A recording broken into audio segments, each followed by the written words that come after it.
With my Forex fund situation, we understood that prop firms don't really care about you. They are not going to A-book you. And how did we find this? Well, because they were trying to slip them to hell. And second, because out of 25,000 traders, only 100 of them, less than 100 of them, were A-booked. And still, they only paid out $130 million to traders while generating a revenue of $310 million, which means that prop firms are out to make you fail. So in this video, let's talk through how prop firms will try to make you fail, the way that they will try to get your money, and how you can avoid falling into the trap of you being the one paying for profitable traders. So ever since the beginning of this channel and ever since I started talking about prop firms, I always said prop firms should be used by profitable traders. And I guess that people now are calling them evaluation companies because that's really what they always were. So only profitable traders should really be going for these evaluation companies either way, because as we see, 99% of the revenue actually comes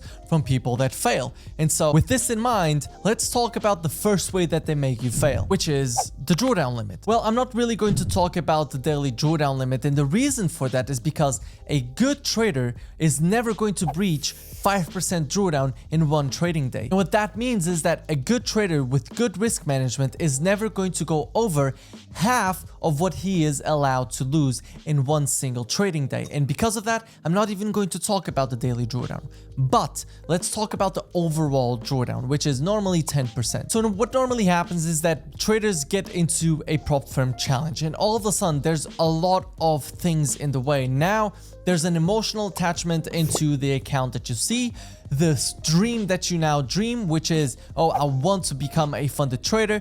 The fact that you know that if you lose, you're going to lose the money. So there's so many emotional attachments right here that you start deviating from your plan. And why do I say this? Well, the reason I say this is because normally when you have a 50% strike rate, you can still expect a big drawdown period, possibly even 10 trades in a row. If you have a 60%, kind of the same thing, let's say 8 trades in a row, it is still possible for you to lose 8 trades in a row with a 60% strike rate.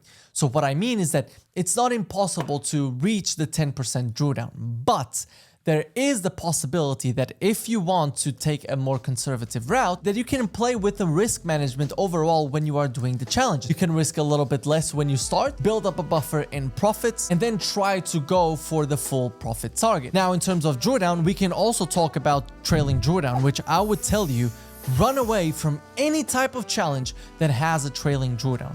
I just really don't like it. I think it's even more predatory than any other rule. If you're going for any challenge because it's a one-step or instant funding or whatever it is, just run away.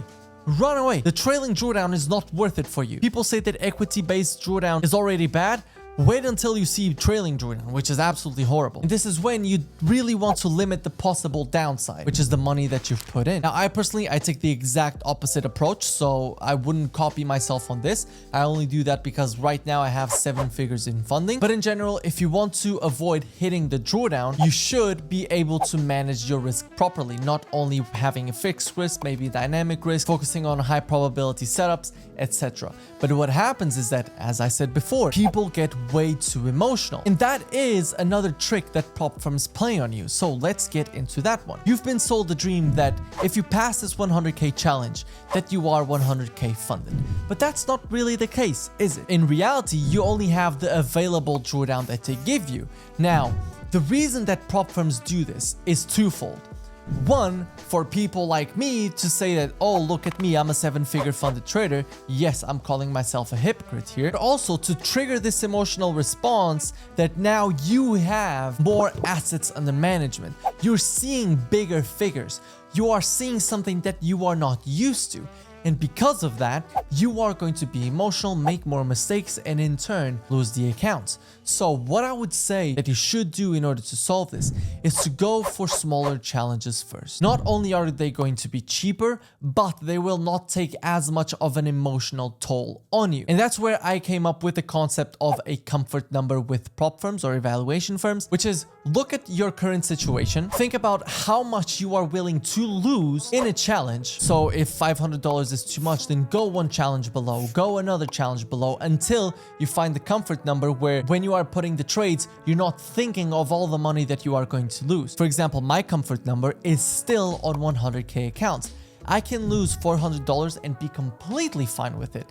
But I would not really accept losing $1,000 and still being fine with it. So my comfort number is sticking to 100k accounts. So what is your comfort number? Let me know in the comments. And as you are down there, if you guys want to help out the channel, I'm trying to get it to 70,000 subscribers this year. So leave a like and comment because it helps the algorithm. I've been told to do this, so I'm going to start doing this a little bit more and subscribe, obviously. So now we have two ways that prop firms try to make you fail, which is the drawdown and the emotional attachment that they put on you. Third one is unrealistic expectations. So the best way that I have to compare this is that think about a casino. Think about any lottery or whatever. They're constantly bragging about the people that won the lottery or in the casino, right? Yet, most people fail. But what do?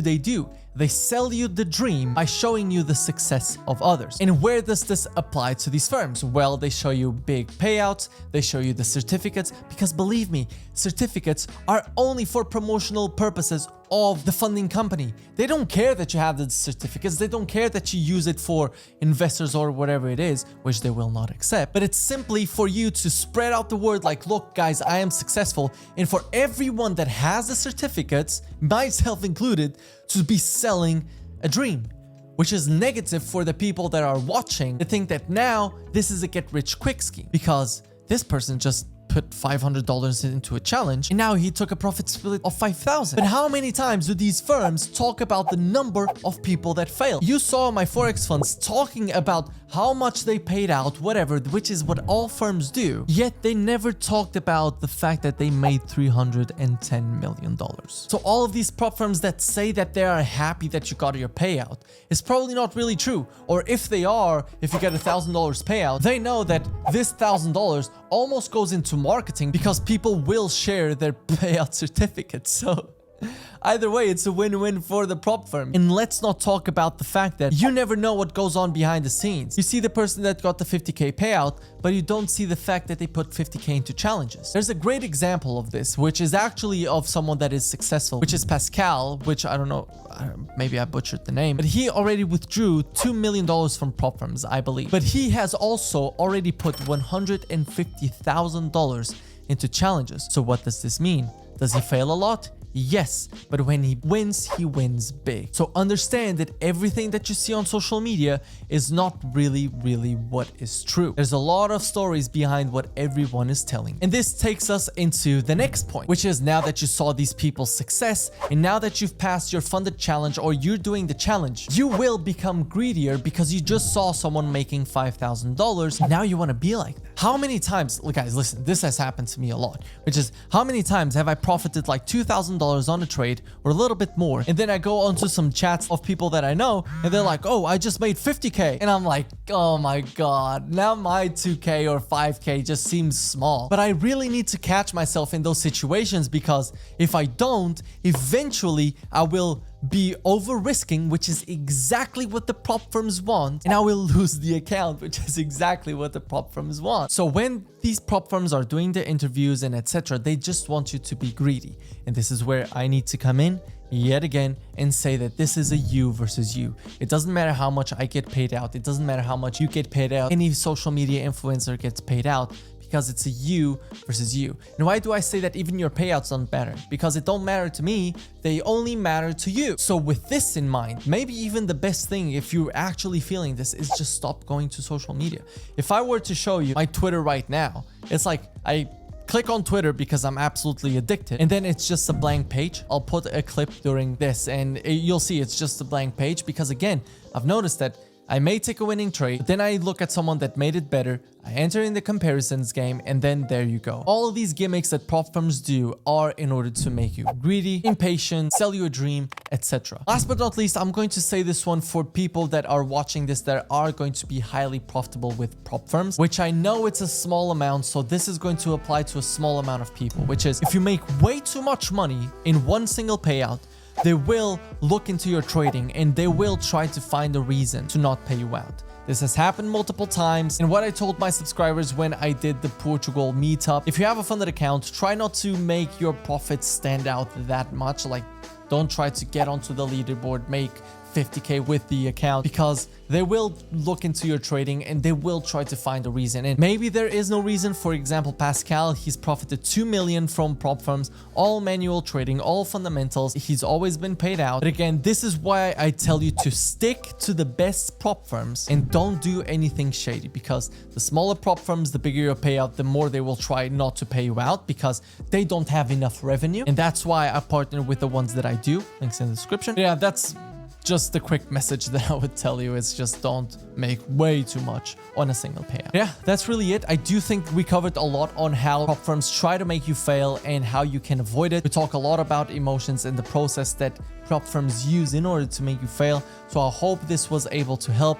Again, trying to get the channel to 70,000 subscribers by the end of this year. Make sure to leave a like, comment if you enjoyed, comment with this emoji right here. Subscribe if you're not subscribed yet, and I will see you next time. Bye.